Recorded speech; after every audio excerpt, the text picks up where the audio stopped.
So it's been a full year now since the GFX 100 RF has been released. And honestly, the reception to this camera has been mixed. I've had the pleasure of owning one for a full year, so let's talk about how my experience has been using this camera. Also, a big thank you to Squarespace for sponsoring this video. We'll talk about them later on. So the GFX 100 RF was released March 20th of last year. I was able to be a part of the launch and take some photos before the camera was actually released, and I loved it so much that I went ahead and bought one for myself. Since then, I've used it for travel, day-to-day photos, and also for wedding photography. So I've definitely put it through its paces and really can see what it's able to do. And I'm gonna leave this totally unfiltered and give my honest opinions because I've dealt with a lot of different things with the camera that have been interesting to me. But to make the story short, I love this camera. Let's start out with the good, then I'll talk about the bad. First off, if you've clicked on this video, you probably already know what the GFX 100 RF is, but if you're not familiar with it, it is a GFX in a rangefinder style body. It's basically the X106, but with the GFX sensor. And that alone is the biggest appeal of this camera. A full-on GFX camera with a fixed lens that's small and light, just about like the X-T5. Honestly, that's the real reason why I bought it at first. But the second reason I bought it is because once I started shooting weddings with the GFX system, I realized I wanted a wider lens, but I didn't want to buy a whole nother GFX body and another lens. So the GFX 100 RF actually fit that space for me. Typically at a wedding, I'm using the GFX 102 and the GFX 100 RF. The RF is my wide lens, and I'm using that for all my wide shots, and then the 102 are doing anything closer. The typical lenses that I'm using are the 80 and the 55 1.7 on the GFX 102, and on the RF it's a fixed lens.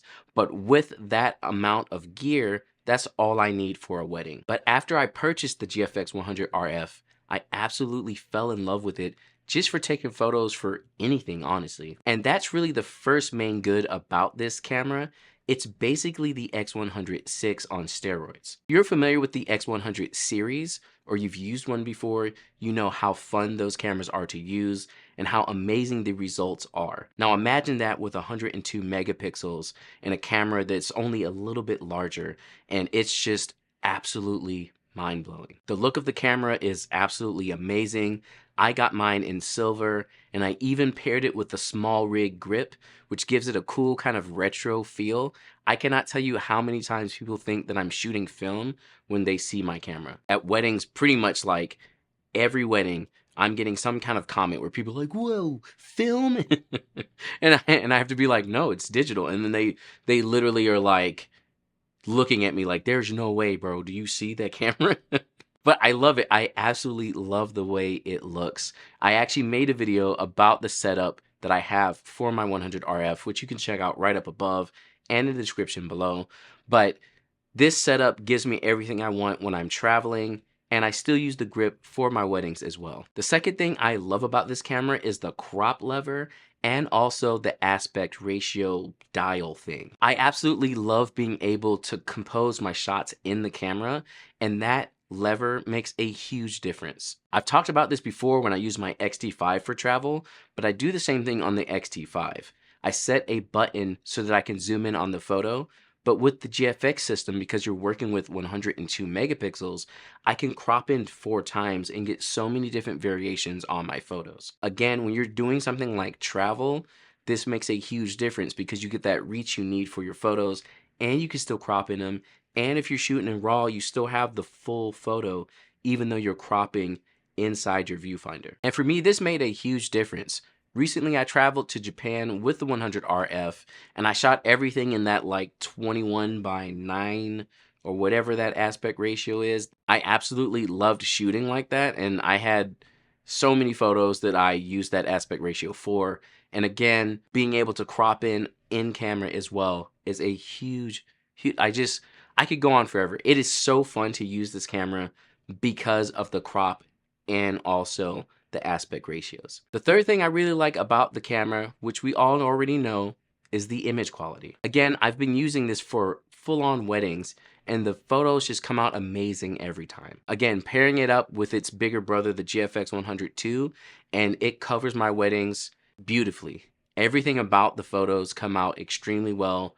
The range I have in the raw files are amazing, and I'm not even shooting it at the full 16-bit. It's just the sensor size itself at 14-bit color compressed, and it still looks absolutely amazing. A lot of times when I'm hanging out with my family or traveling, I'm shooting straight out of camera, but every now and then I'll come back and edit those raws.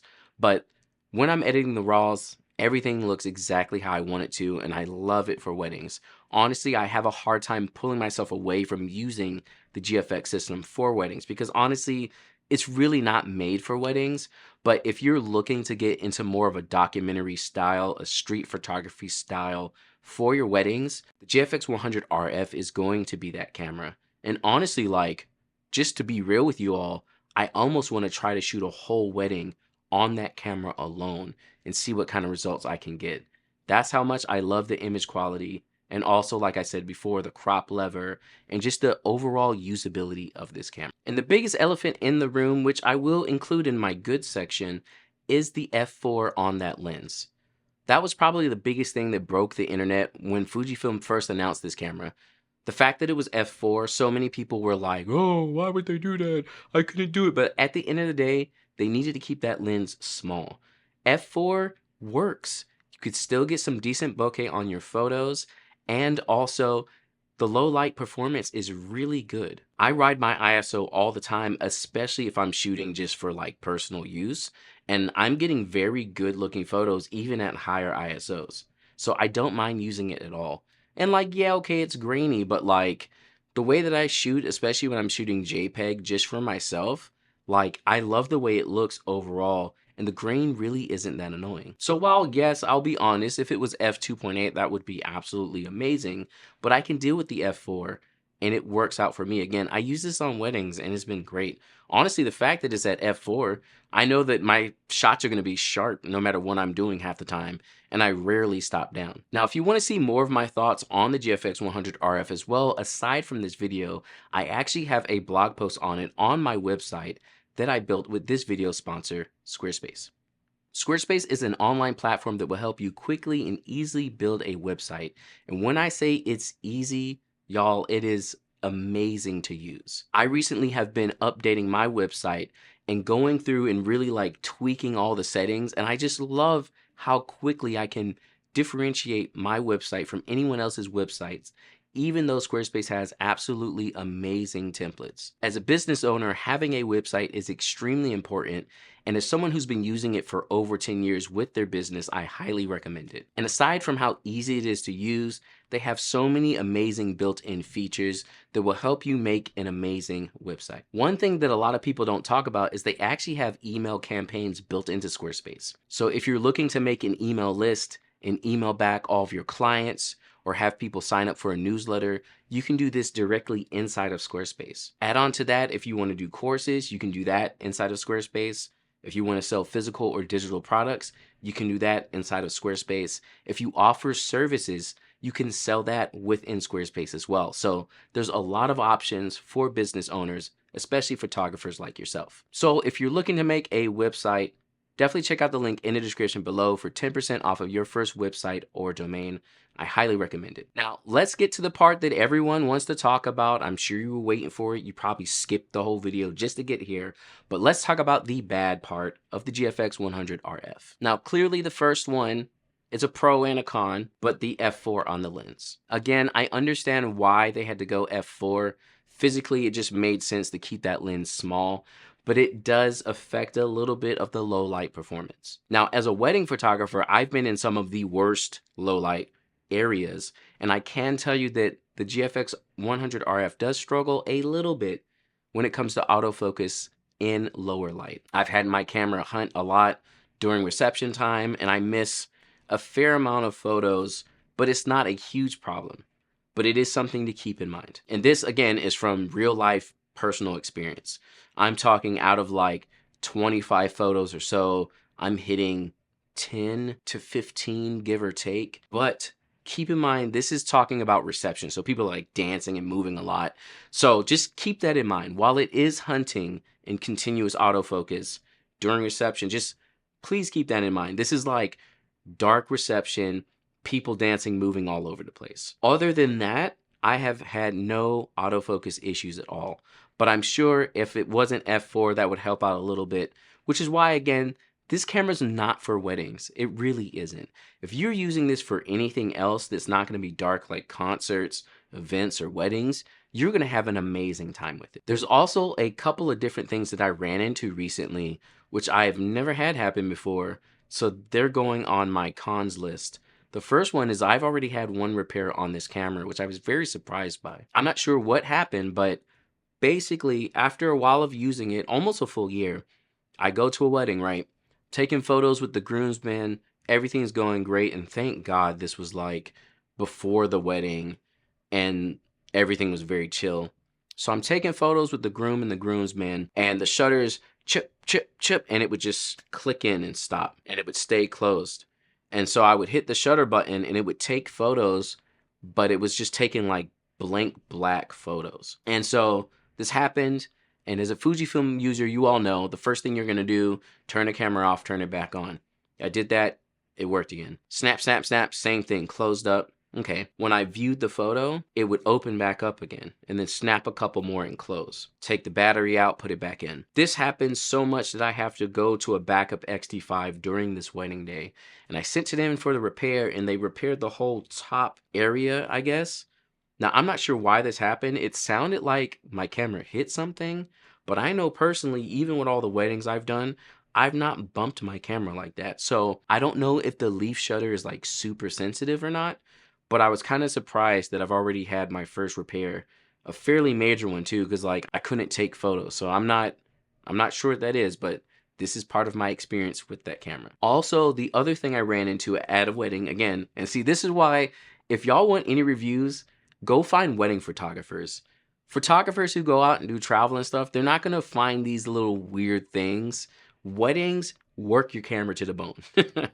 So I'm at a wedding and the couple's coming out of the church and they're doing bubbles and it's great. I'm getting these absolutely beautiful shots. And then all of a sudden the camera is not saving the photos. Like it'll snap, and it's like error. And I was like, what? Why is there an error? Come to find, the door for the SD cards is a little mushy. And I guess I must have pressed it in too much and actually slightly ejected the SD card. I missed a couple of shots because of this, where I thought I was getting the shots because it would take the photos, but because it couldn't load it to that one SD card, it didn't load it to both of them either. I was very surprised. So I guess this is a normal thing. I've never tested it out after this happened. I just knew not to be so rough on the side of my camera, I guess. And honestly, I've kind of switched back to the XT5s for weddings for my last couple of weddings because they're just so much more workhorses. GFX cameras, they're just like, they have so much going on. They're really not meant for weddings. It's doable, but I don't know. Just as a quick note though, while I'm sitting here editing this has only happened to me one time and I wasn't able to recreate it while taking some B-roll to show you all the mushiness of the door. So I would say don't be too concerned about it, but it definitely happened to me. Those are some of the cons that I ran into personally while testing this out in real life scenarios. Outside of those cons, however, I don't think there's many other cons. A lot of people want to talk about the camera and just act like it's this whole thing and they're like, why would anyone shoot that? But honestly, it is an absolutely amazing camera.